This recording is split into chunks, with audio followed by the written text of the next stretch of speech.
नमस्कार। अच्छा, कभी ऐसा हुआ है कि एक छोटी सी अफवाह ने आसपास बिल्कुल उथल-पुथल मचा दी हो? आज हम एक बहुत ही जानी-पहचानी कहानी देखेंगे कि कैसे एक मामूली सी गलतफहमी जंगल में दहशत फैला देती है। और ये भी जानेंगे कि भाई घबराहट और सच्चाई में फर्क करना इतना जरूरी क्यों है। तो कहानी शुरू होती है एक शांत से जंगल में। सोचिए, एक खरगोश पेड़ के नीचे मजे से सो रहा है। सब कुछ एकदम शांत। लेकिन ये शांति, आप जानते हैं, ज्यादा देर टिकने वाली नहीं थी। और फिर एक आवाज से सब कुछ बदल जाता है। एक ऐसी घटना जिसने पूरे जंगल में दहशत की एक लहर दौड़ा दी।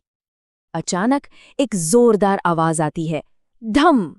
सोचिए, ये आवाज इतनी तेज और इतनी अचानक थी कि खरगोश बेचारा गहरी नींद से उछल ही पड़ा। और उसका पहला रिएक्शन क्या था?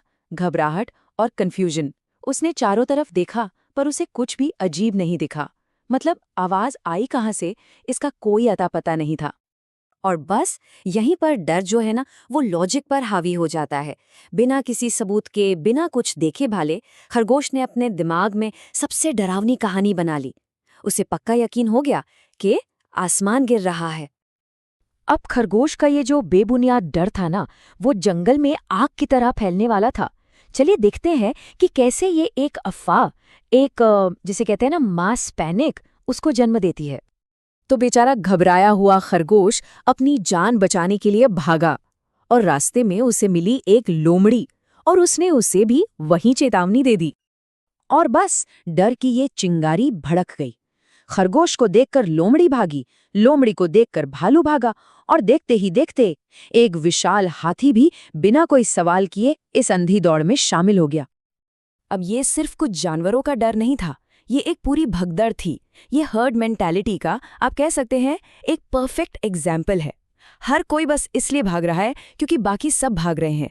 किसी ने रुक कर पूछने की जहमत ही नहीं उठाई। लेकिन इस अंधी दौड़ और दहशत के बीच एक आवाज उठती है। एक आवाज जो सवाल करती है, जो इस पूरी अफरा-तफरी को चुनौती देती है। जंगल का राजा शेर, वो इस भगदड़ के रास्ते में आकर खड़ा हो गया और अपनी गरजती हुई आवाज से उसने सबको रुकने पर मजबूर कर दिया। और यहाँ कहानी में पहली बार कोई आंख मूंद कर विश्वास करने के बजाय सवाल करता है। शेर का बस ये एक सवाल, कहाँ गिर रहा है, पूरी सिचुएशन को पलट देता है। ये दिखाता है कि रुक कर सोचने में कितनी ताकत है। शेर ने, आप देखिए, कितनी समझदारी से काम लिया। उसने अफवाह की जड़ तक पहुंचने के लिए एक एक करके सबसे पूछताछ शुरू की, बिल्कुल एक जासूस की तरह। और आखिरकार सारी कड़ियां जुड़ गईं और उस जानवर की पहचान हो गई जहां से ये सारी घबराहट शुरू हुई थी। सोचिए, कैसा माहौल होगा जब सबकी निगाहें उस छोटे से खरगोश पर टिक गईं। अब जब अफवाह का सोर्स मिल गया है तो भाई सच्चाई का सामना करने का टाइम आ गया है। तो चलिए अब देखते हैं कि आखिर वो आसमान था क्या जो गिर रहा था। शेर ने कहा, चलो चलकर खुद देखते हैं। वो सबको उस क्राइम सीन पर, कह सकते हैं, वापस ले गया। क्योंकि सुनी सुनाई बातों पर नहीं, बल्कि आंखों देखी हकीकत पर यकीन करना चाहिए।